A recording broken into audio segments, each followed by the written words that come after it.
lepo uvedel v diskusijo. Tako da, če imamo kakšno vprašanje. Jaz imam samo nekaj. Samo najlepše hvala za to abstraktno umetnost. So se mi čisto drugo vzoril. No, to je bil komentar. Hvala. Mislim, zdaj imamo diskusijo, vse vsodil. Vse seveda. Ja. Sem da razčistil. Jaz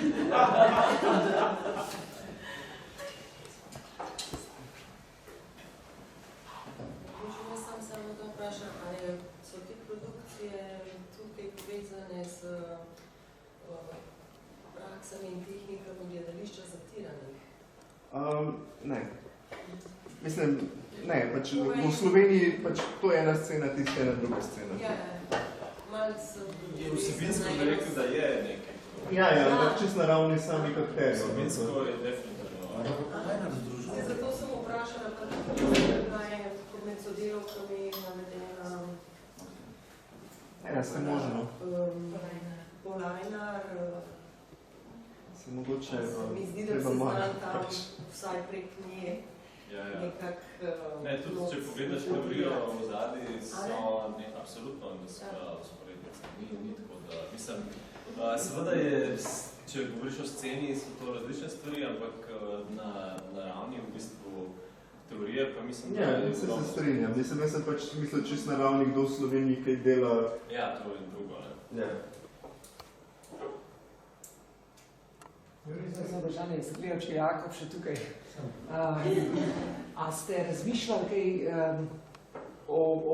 mene je zanimalo, ko ste govorili o Putili pa o Matiju, če ste kaj razmišljali o aplikaciji Hegelove konca fenomenologije duha. Ne vem zdaj, kako je standardni slovenski prevod, ampak je v angleščini prevaja kot master-slave dialektik. Kako je, Gregor? Gospodarjen hlapec. Reče gospodarjen hlapec. Sej podobno, tudi v slovenščini bi bilo lahko dosti dobro. Je gospodarjen hlapec. V tistem primeru, pa če se razmišlja, naprimer, skozi komedijo, že praktično od vsega začetka, 8. Aristofana naprej, gospodar pa hlapec. Čisto Ženeja, pa še naprej. Ker tisti bi bil po moje ena zelo zanimiva možnost razviti to. Nisem še razmišljal, da bom pogledal. Je pa res, da ko je pisal on hlapca, mislim, Martinega v tistem času se je začel on intenzivno ukvarjati s Hegelom, tako da je možno, da je črpal iz Hegela.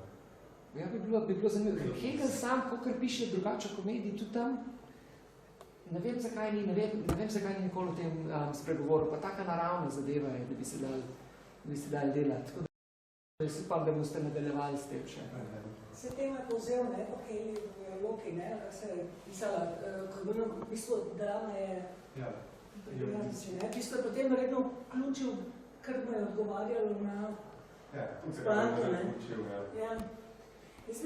Mi smo delali, ne, v Gorici je Bojan Blagovec delal Puntilo in je pravzaprav bilo zanimivo, ker je hotel podariti ta standardni odnos, ne, da je Puntila pijan, ko je drugače, ne, hotel v bistvu doseči, da Puntila to zavestno dela in komedija kompletno padla. Ne? Je v bistvu stvar stoji na tem, na njegovi nekako nevednosti, nezavednosti tega, kar počne, ne, te dvojnosti. Ne zdrži, če greš pri Puntili na popolnoma racionalnost teh dveh nivojev, ne, teh dvojnosti, osebnosti, stvar pade. Jaz mislim, da komedija. Ja, pardon. Jaz sem se... jaz sem čeho to... Ne, vse.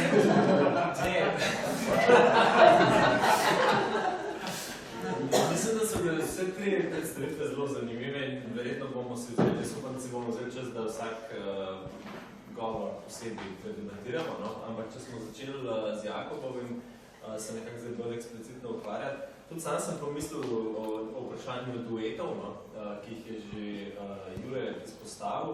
Ja, gospodarjen hlapec je zelo očiten.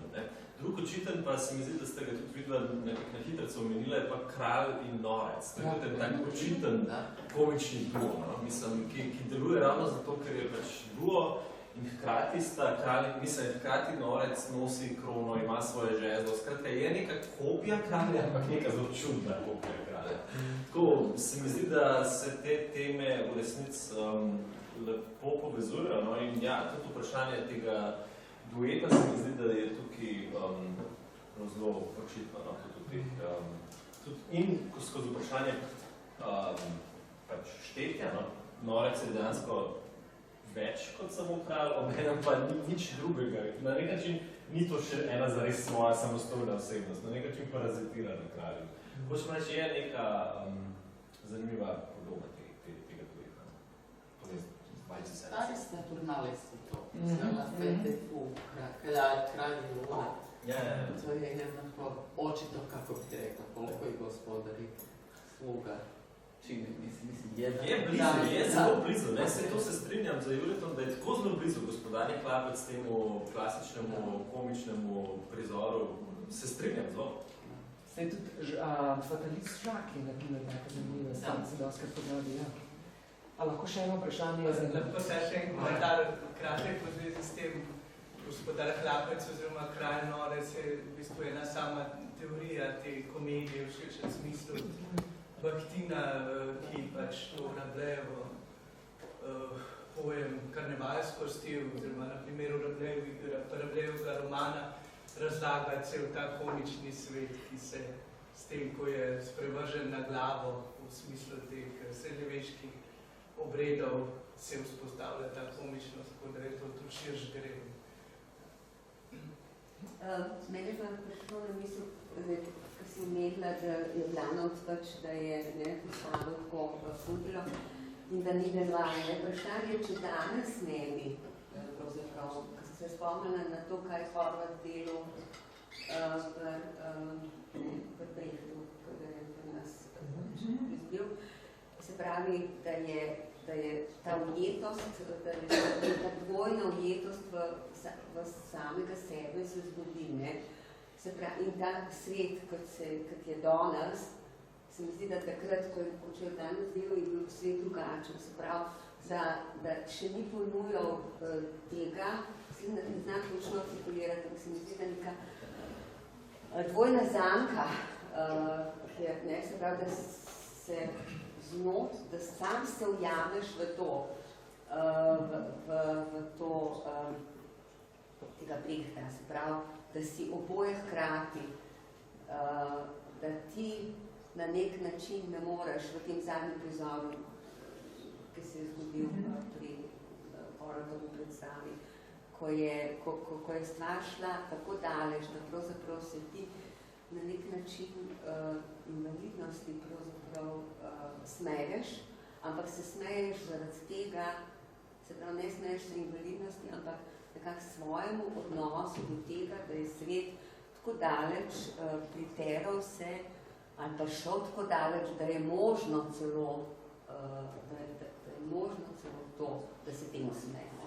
Ne vem, ne znam čisto dobro artikulirati, ker jaz sama ne znam to, kar se je zgodilo v tej predstavi od Horvata, ne znam dobro, ampak nekaj, se pravi, nastopi, ko se absurd in humor srečata tako močno, da te sesuje na nek način, da te absurd sveta sesuje, da v bistvu dvojno distanco narediš, da se temu smejiš. Jaz ne znam povedati, no, kot rečeno, ampak neka huda dvojna distanca, dvojni obrat. In v tem, takrat je pa možno, da se Klapec in Kralj srečata, se mi zdi, no, morda. V tem današnjem branju teh absurda, ki je že do konca nekako pripeljan, je pa morda možno, da se Kralj in Klapec srečata in da povzročita res to, da nas dobije neko novo branje. Sam porodilo se nje, a veš, da je v bistvu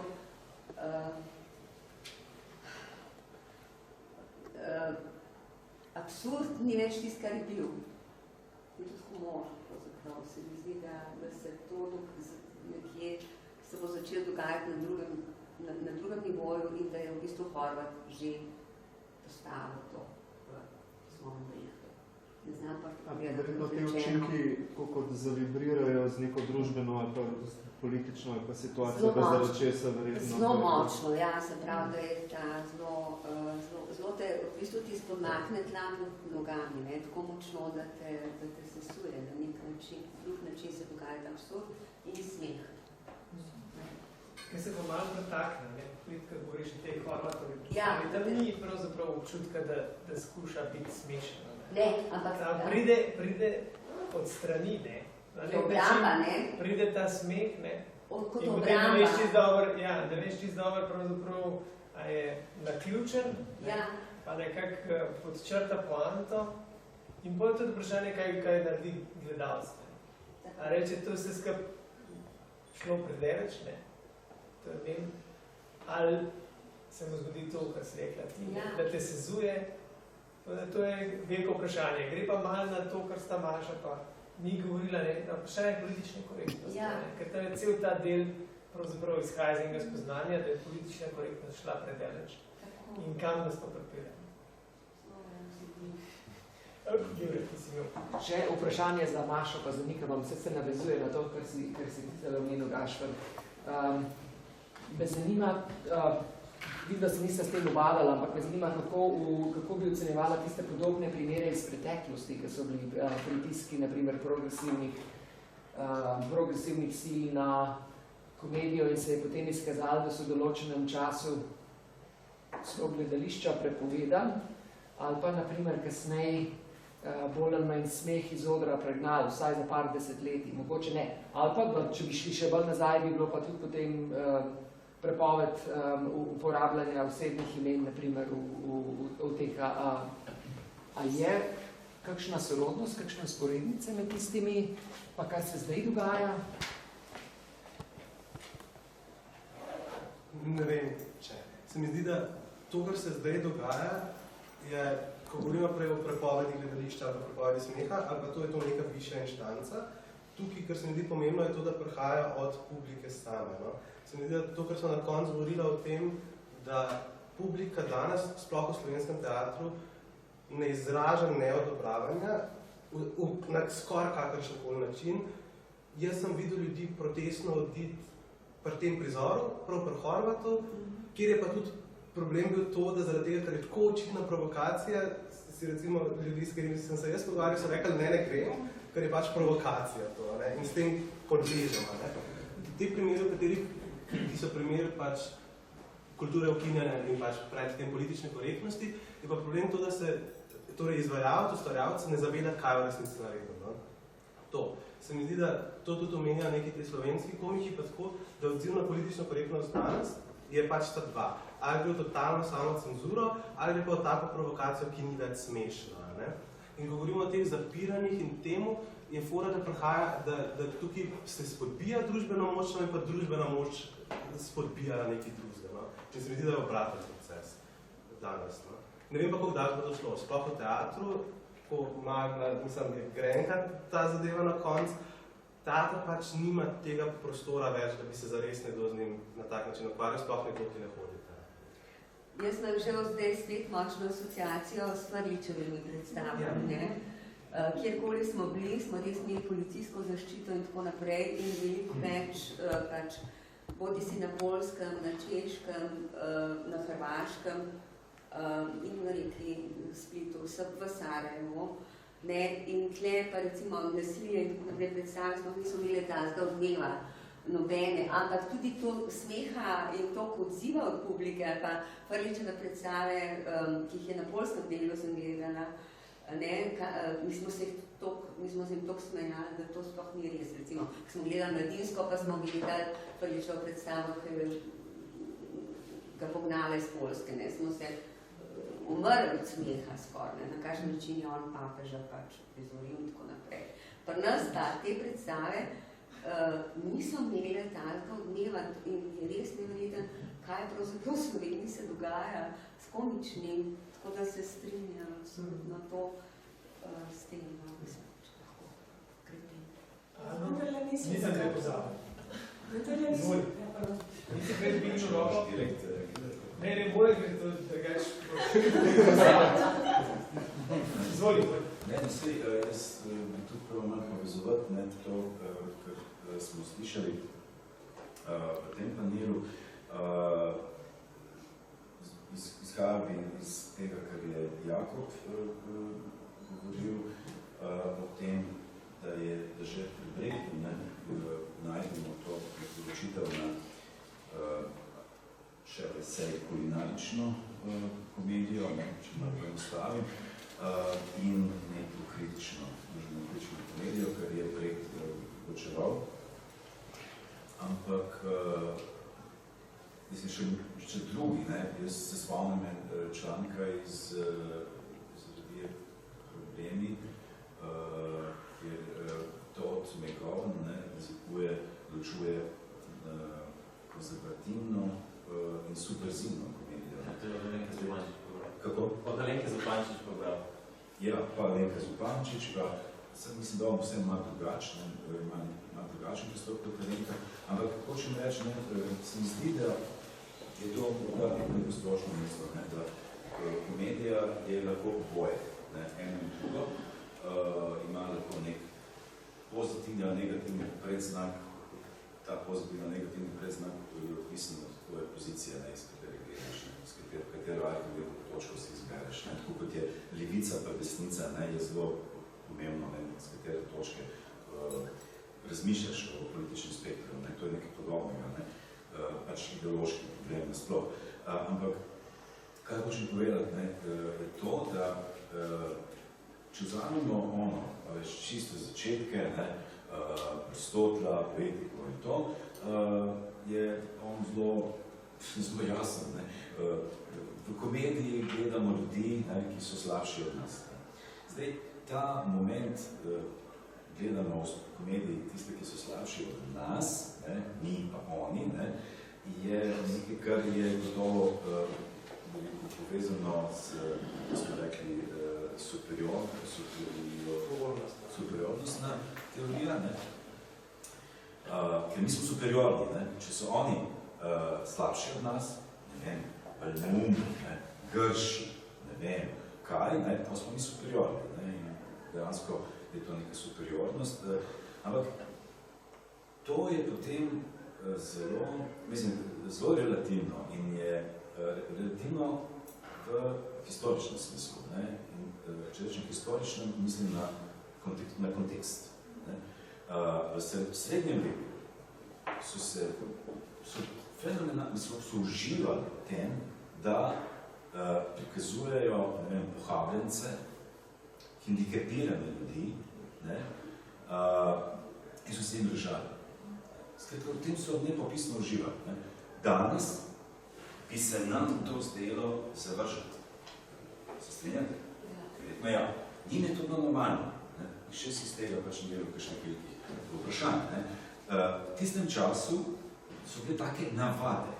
Ljudstvo je imelo take navade. Naše ljudstvo danes ni, sodobni, imamo nekaj drugačne. In to, kar je se odprlo v debati, vprašanje politične korektnosti in te kontroverzne predstave, ker so spet lahko navežemo vsem nazaj na Jakoba, na Brehta, strah in beda Tretjega rajha. Ker, ja, jaz tudi na predstavi, na kateri sem jaz bil nekaj ljudi okrog mene iz mojega dela publike, tisti, ki ste gledali, v bistvu občinstvo itak razdeljeno na dva dela, ker je pač vmes je ode.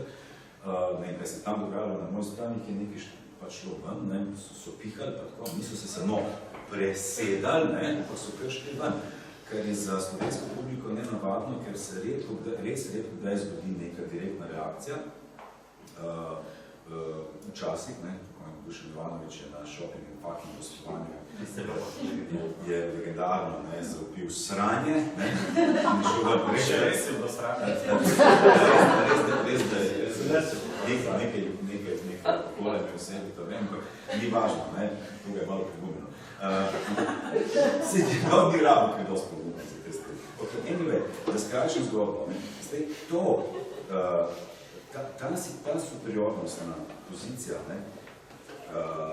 pri komediji, pri gledanju nekih likov, ki se jih reprezentira na odru, ne, in smo mi potem boljši od njih in se tako njim režimo, ne, se pri tej politični korektnosti rahlo zakomplicira, se mi zdi. Ne. Kajti, če ustrajamo pri tej aristotelijanski poziciji, ne, potem je tisto, kar je naredil Horvat in njegova ekipa, ne, vredno vsakega obsojanja, ne, lahko se tudi zgražamo na tem, ne, in lahko smatramo, da to bilo zavrženo. Ne. V tej situaciji je normalno, da protestno spustiš predstavo in če si Dušan Ivanović, ne, potem še zapiješ salanje, ne, in greš van. To bi se meni zdelo pošteno, ne, če smo na tej poziciji. Če si na tej poziciji, to naredi, ne, če si res na tej poziciji. Ne moreš sedeti do konca predstave, ne, pedi ven, ne, če boš zapil sranja, ne, it's your choice, ne. Ampak jaz mislim, da stvari niso tako simpel. Zakaj? Zaradi tega, ker je politična korektnost vsem precej kompleksna zadeva. Po mojem mnenju je politična korektnost civilizacijski dosežek. S tem se jaz ne bi zajeval. To je civilizacijski dosežek. Problem postane takrat, ne, ko nekaj, kar je bazično, ne, dosežek v smislu, ne, da ne pustiš, da se plebs, ne, naslaja nad pohabljenci, ne, ki jih kažeš na odru, ko to postane, bi rekel, neka nova dominantna ideologija, ki je lahko potem tudi svojevrstna represija. Ne. Tako da to je kompleksni problem, ne, in se ga ne da zagrabiti samo z ene strani, mislim, da ga moramo z večjih strani. Zdaj, kje je možna rešitev, ne, za, recimo, primer te predstave? Kje je možen izhod? Ne? Jaz ga vidim v tem, kar se imenuje reapropriacija. Ne? Se pravi, kaj je reapropriacija?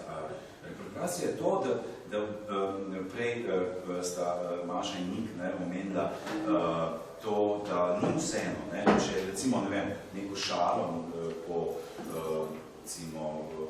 o gejih, naprimer, izreče nekdo, ki je pripadnik LGBT skupnosti, ali pa nek straight, ne, osebe.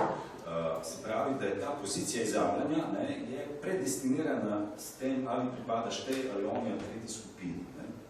In to te omejuje. In to je recimo potem bil problem, klasičen primer Brooke Mahaharata. Ne. In glavni očitek Brooku, ne, pri tej veliki znameniti produkciji, ne, točno to. Ne. Kdo si ti, da boš, ne, ki prikažeš Zahoda, da boš nam zdaj razlagal, kaj je Mahaharata. Ne. Menda mi mora nekaj več o tem vedeti. Ne. Ampak ni tako simpel. Ne. Zakaj pa za Božjo voljo ne bi Peter Brook smel razmišljati, prizarjati Mahaharata? Ne. Takoj se ti postavi, veš, mislim, probaš na te, skozi ta vrata, ne, pa na drugih vratih ne te že čaka neka nova kontradikcija, nek nov problem. Skratka, tukaj se mi zdi, da je možno razmišljati skozi koncept reapropriacije v tem smislu, da jaz menim, ne, da ni, sicer pozicija izjavljanja je zelo pomembna, ampak ni tako preprosta spet. Ne. Spet nimamo črno-bele situacije, ne, kajti govorimo o reprezentaciji. Ne. Reprezentacija sama na sebi, ne, je že kompleksna stvar. Ne. To ni, kako bi rekel, spet ne moremo sklepati na prvo žogo, ne, ker imamo različne oblike reprezentacije. Ne. Imamo kako bi rekel, različne načine, na kakšne lahko uporabljamo, ne, reprezentacijo v gledališču, performansu, vsakdanje življenju, karkoli. Ne. Tako da se mi zdi, ne, da je tukaj možno se postaviti na stališče, da to, kar smo gledali, ne, v tej sceni, ne, v tem prizoru, v tej predstavi, je bila neka oblika reapropriacije, ne, na način, da se, kako rekel, tisti očitki, ki se jih lahko ali jih poslišimo, ne, iz strani določenih krogov, ne, manj desničarskih in podobno, ne, so napet usmerjeni, ne, na te manjšinske populacije, ne, da se to pripelje na oder na tako res radikalen način, na kakršnega smo to lahko videli v predstavi. Da dejansko potem ne moreš ostati neopredeljen. Dejansko ne moreš. Na nek način se moraš opredeliti. Jaz trdim, če si ostal do konca predstave in če nisi, kako bi rekel, če se ne skrivaš, če svoje opredelitve ne sam držati, biološka potreba. Skratka, če ne skrivaš svojo pozicijo, politično pozicijo, če si ostal do konca predstave, jaz menim, da si moral potem stvari razumeti na način apropriacije. Če si jih razumel na aristotelijanski način, superiornostna teorija, potem ne bi smel ostati do konca predstave. Ker je bolj, kako bi rekel, to v neskladju s tvojo politično pozicijo. Tako da, meni so všeč predstave, ki stvari pripeljajo do danja situacije, da zahtevajo opredelitev. Ampak mislim, da je kar je Manika razpravljala, pa da obstaja še tretja pozicija v resnici, da mogoče si pa lahko tudi intenco prebral kot provokacijo. Ne, se ne rati, kot da si ti... Ker sem videl govorila o tej meščanski ideji o avtonomiji umetnosti, ali pa o avtonomnosti umetnosti, da je točno to. Da se jaz usedem in rečem, jaz razumem, kaj je to, lahko mirno gledam, me ne prizadane, ker rečem, to so se oni odločili, to je provokacija in zato, ker jaz vem, da provokacija nima vpliva na me. Tukaj se mi zdi ne zdaj problem slovenske publike, ampak dejstvo, da ko jaz lahko gledam provokacijo na odru, pa jih je cel kup od preoblačanja moških v ženske in tako, ker se malo vprašali zakaj, pa kako, pa čemu, ampak dejstvo je, da jaz po tej stvari na odru vidim, rečem, to je provokacija in lahko mirno gledam. In ta ful racionalen odziv na tej stvari je po moje do neke mere problematičen. Zaradi tega... Ampak ne to publike. Jaz mislim, da je tudi stvar, kar smo prej malo načeli. Recimo prvičevi predstavljanje. Te so zelo specifične. Zdaj, ni to vprašanje problem publike, ampak problem, ali gledališče najde te nevralgične točke, ki so toliko zavezujoče za skupnost, da se bo odzvala. V Sloveniji teh nevralgičnih točk ni čisto jasno, kjer so. Saj zadnjih 20-30 let gledališče to intenzivno išče, ampak še ni rače. Oziroma smo zdaj še pristopi taki, da jih znamo prepoznati kot provokacijo. Ampak greš vedno, če so teme, ki so predstavljene zavezujoče. To se zgodilo gledališču v Fries, zgodilo se je politično gledališču v 80-ih in tako naprej. Potem ne gre toliko samo za stvar reprezentacije, za prezentacije, ampak bolj za to, a se lahko okrog nekih tem poveže večina občinstva. Mislim, da je treba še nekaj, da ne bomo zdaj začeli. Ne gremo še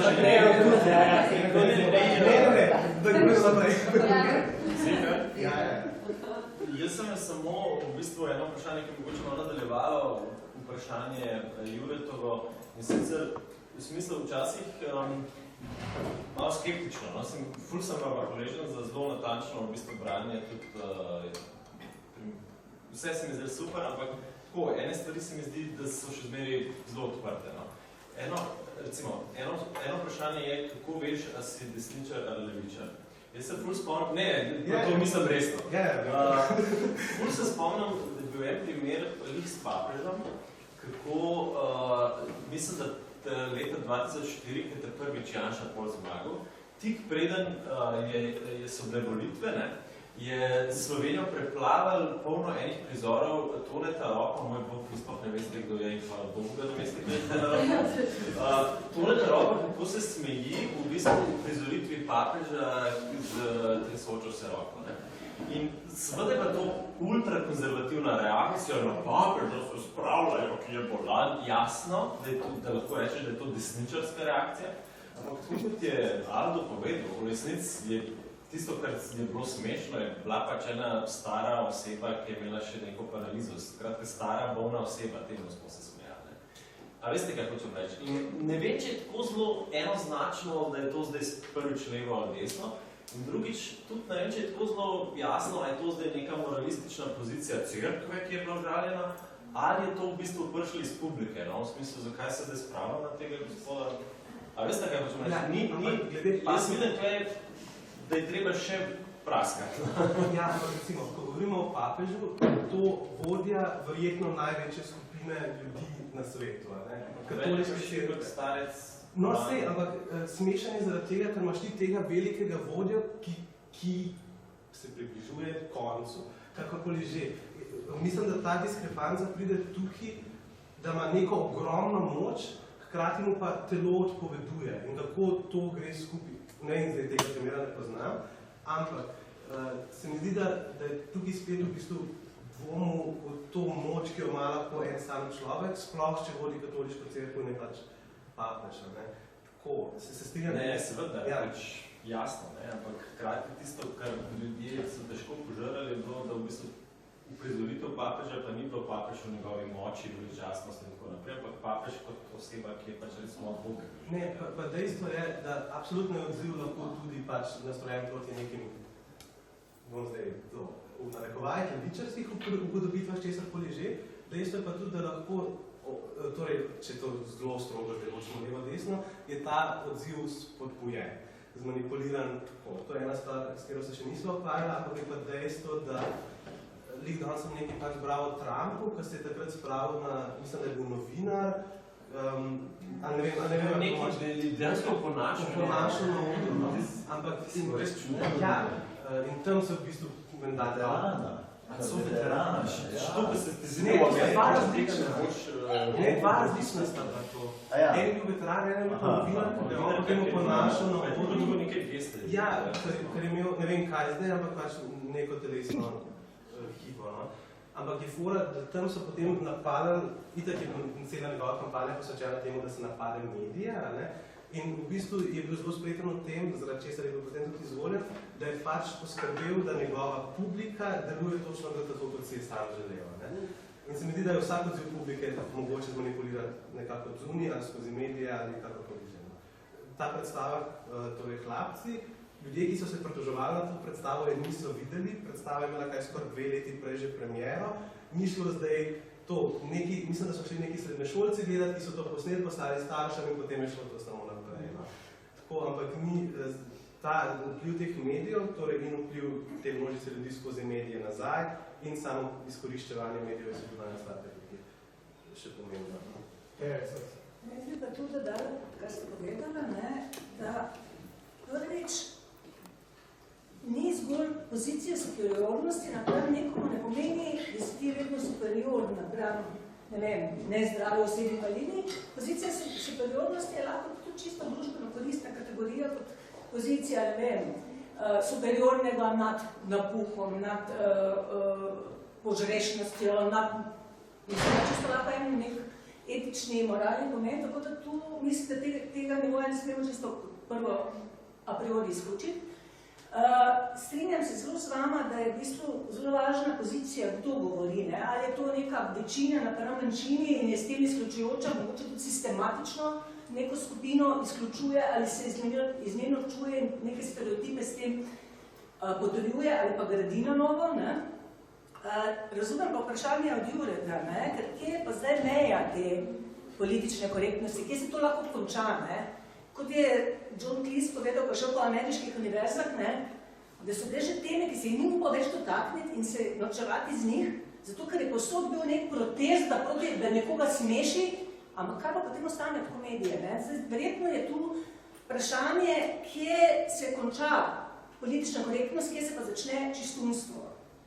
In to je verjetno neka občutljiva meja, ki potem lahko, če jo prestopimo, tudi komedijo kot tako onemogoča. Ne sem komedijo, ki je Jurij opozoril gledališče na splošno. Čeprav nam je bilo zanimivo te oddaje Intelekta, ko so v bistvu delali tudi intervju z stand-upom, ki ni bil ta Žan Papič, ki tako v bistvu reče, ko ga prav vpraša, ker je vprašanje, ravno zato, če se mu zdi, da zdaj pa to in v bistvu on tudi reče, da se v bistvu in preopraševati in šokirati se da tudi s prijaznostjo. In v bistvu on na nek zanimiv način tudi obrne, da to ne pomeni, da zdaj mora neki čisti zginiti, ampak v bistvu mogoče ne tudi nečočno pozicija, s kateri kdo govori, ampak namen, s katerega govoriš. Ali pa prijazno opomneš, oziroma dregneš, opozoriš na neke napake, ali je tu neka škodoželjnost, provokacija zadnji. Mogoče bolj, zdaj to si definiram skozi toliko odgovarjanje na to vprašanje, ampak da ja, da v bistvu da ni zdaj, da se bo zdaj to vse izginilo, ampak je res nek namen tudi v zadnji, da je tu mogoče tudi neko vprašanje, ki se vada ne bo nikoli določil v zvezi s to narekovaj politično korektnostjo, ampak da gre bolj za neko konstantno preobraševanje tega, ja, kdo vzpostavlja družbeno moč nad kom, superiornost nad kom, a gre za kritiko, točno to, kar si ti rekla, v bistvu neke požrešnosti nečesa, ali gre za neko skupino, ki niti ni prisotno, pa v bistvu gre za neko posmehovanje, ki v bistvu oni sami sebe ne reflektirajo, skozi to, da so to v bistvu bolj kompleksne situacije, tukaj že prej Aldo malo rekel, da v bistvu gre za konstantno preopraševanje, kak je namen tega uprizarjanja na odru ali pa recimo v komediji, pač da v bistvu da ne gre za neko instanco, ki bo rekla, to je prav pa narobe, ampak da v bistvu bolj gre za neko pozadje na to, da se pač vsi skozi napredek družbe pač tudi sprašujemo, kako biti bolj prijazen in vključujoč do drugega na nek način. Spoštljiv, ja. In ne da bi s tem v bistvu nekako cenzurirali, ampak čisto to, da se tudi meje, kaj je sprejemljivo, pač spreminjajo, zato ker v bistvu si želimo postajati na nek način, upam, da bolj tolerantna in bolj raznolika družba. No? In da je pač mogoče to res case by case primer, ne pa nujno splošen program v bistvu na vsakega ali pa kaj, ampak mogoče sem tudi to novilo bolj želela pač poudariti na nek način, da ne pa pomeni pa to, da je pa zdaj pa še vedno mora biti pa kar vse dovoljeno, ampak da je res pomembno, pač, da tudi se mi sami, ko rečemo neko šalo, zavedamo sej, mislim, da ne vem, ne jaz tukaj, ne, mislim, zikar se tudi že jaz čezno smejala, kar ni bilo neprimerno, zdaj kako je že Jakov prej rekel, reflektiramo potem nazaj, oziroma s tem, ko se naše premislih v družbi spreminjajo, tudi reflektiramo, da je to bilo, recimo, ali pa dekonstruiramo naše predsodke, ki so tudi na humorju, recimo, pač zgrajeni, no. Ja, kar hočemo reči, nam je lahko, a veš, upodobitev ali smešna, drugemu pa ni, ne, zdaj, kje je tista meja, kje jo potegnemo, ne, a je zdaj, ne, z našega vidika je to dovoljeno, ne, z drugega vidika je omejujoče, z našega vidika je to omejevanje svobode govora, ne. Ja, ampak je mogoče tudi to, kar se svetnika v neki točki imela nekje, je mogoče tudi to, kar tudi Jakov govori o naravnih danosti, po nekih družbenih, no, da se mi zdi, da so v bistvu, ne vem, v smislu, ja, zdaj napčevanje iz nečesa, kar je mogoče povezan z biologijo ali pa s neko psihologijo je drugače kot z nekega družbenega fenomena, no, ne vem, se mi zdi, da bi jaz to rekla ravno neka mogoče invalidnost ali pa neke te motnje je drugače kot mogoče iz o katerem sem jo govorila predvsem o kontekstu tega, ki govori, je tudi kontekst tega, kje se to dogaja, to, kar smo v teh vaših tekstih, ki ste jih omenjali, torej nemška prizoritev, francoska prizoritev, se mi zdi tudi, da valjda šale, ki jo greš govoriti v Sloveniji krščanskemu ali pa kakorkoli že, torej nekemu občinstvu, ki sloni na krščanskih vrednotah, in da ne govoriš nekomu, ki pač sloni na muslimanskih vrednotah ali karkoli že. In to je tudi vprašanje teh predstav mladincev in tako. Frlič v ljubljanski drami bi bil škandal. V Mladincu je manjši škandal, ker je druga publika, kljub temu, da je to 3 km narazen, še manj verjetno, je druga publika, ki zahaja v ta gledališča. Ne? Se mi zdi, da je treba to tudi šteti tukaj zraven. No? Da se mora performer, ustvarjalec zavedati, komu govori, ne samo kdo je tisti, ki govori. Ja, in da tudi, če gre za neko kritiko, recimo, če govoriš verjetno krščanskemu občinstvu, pa želiš izpostaviti neke, ne vem, pomanjkljivosti, samo ta neka prijaznost oziroma neprijaznost, ampak ta neka čisto intenca, ki je lahko vedno provokativna, ampak samo da ne gre za neko čisto škodoželjnost. Jaz mislim, da na koncu koncev se pač v nekem spoštovanju za drugega pogovarjamo, no, in iz čisto to prihaja, ne vem, tako. Ampak tukaj govorimo o gledališču, ne, ali ti z tem, kar delaš, imaš spoštljiv odnos do soljudi in sveta, in ali s tem, kar delaš, širiš meje tolerance ali jih hožiš, verjetno ima to nekaj tudi opraviti, ne zgolj z gledališčem, ampak s komedijo tudi, ne? Jure, kako če smo samo prijazni, samo prijaznost, ne govorite prijaznost. To je nekaj podobnega. Kje da se obrazimo? Potem ne bi bilo kritičnega gledališča. Ne bo tukaj ustaviti, ker ne bomo prišli do konca. Mogoče ti to skleneš, pa Maja zaključi. Jaz bi se še pogovarjal. Potem pa neformalno. Samo eno, čez kratko, en komentar še. Zanimiv, da naprimer tudi v tistih primerih, kjer gre za avtoironijo, ne? Se pravi, ker se nekdo norčuje iz lastnih slabosti, ljudje so še zmeri lahko užaljeni. To je bil, če si pogledate, na primer, večina kajzom ameriških stand-up komikov, če so predebeli, se lahko smejiš, pa ne bo nekomu drugmu debelmu to čisto smešen. Se pravi, da je tukaj ena ponta za končamo, pa s tem, ker ste vi prej omenili, Majas, Rabelais, kako je ta zadnji stavek v Rabelaisju? Vse je dovoljeno, ni nekaj podobnega, ne? Se ne bom spomnil, bi se moral skoraj v francoščini zdaj spomniti, ampak dejansko pravi, ne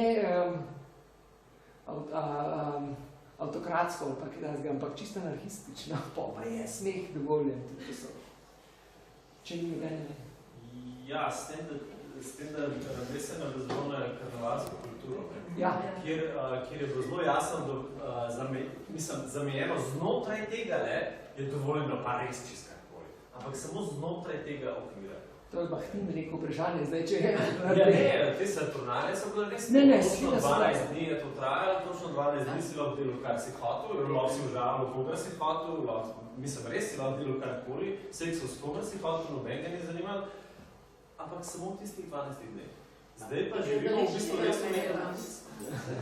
No, ne, zdaj pa živimo v svetu, ko je v resnici, kje je točno sploh meja med gledališčem in negledališčem, ki je meja med festivalom in resnim življenjem, ni tako jasna in kar naenkrat se zdi, da moramo zdaj znotraj gledališča vzpostaviti to mejo, kje je kaj dovoljeno, pa kje je ne smerilo. Ja, sam pol smo pa nazaj v srednjem veku. Mislim, ko je kar naenkrat... Ne, srednjem veku vse groze, da pa to hočem reči, da mislim, sorry, Gašpar, no, tema je res dobra. Ne boš da sodišo. Tema je res dobra, no, mislim. Sljedeći simpozij. Sam da vzpočem malo, potem pa naprej debata. Jaz se res samo formalno zaključujem simpozij, pa nadaljujemo.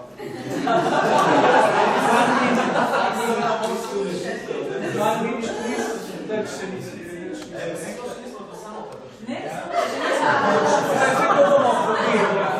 to bomo potem, samo skratka, upam, da ste se doslej, pa še seveda sledi part 2, part 3 in tako naprej, da ste doslej veliki idej dobili za svoje pisanje, mišljenje, raziskovanje in ustvarjanje. In da boste kaj od tega tudi uporabili, pač zabavaj smo si tak, uporabili v svojih besedilih, razpravah, katerim vas vabim za revijo Amfiteater, in da boste pač te prezentacije pripravili v članke v dolžini približno eno avtorsko polo, se pravi 30.000 znakov s presledki vred. Natančnejša navodila vam še pošljem po e-mailu, ampak samo tako za ukvirno, kdaj bo rok za oddajo, nekje okrog novega leta, zagotovo ne prej, lahko pa še malo kasneje.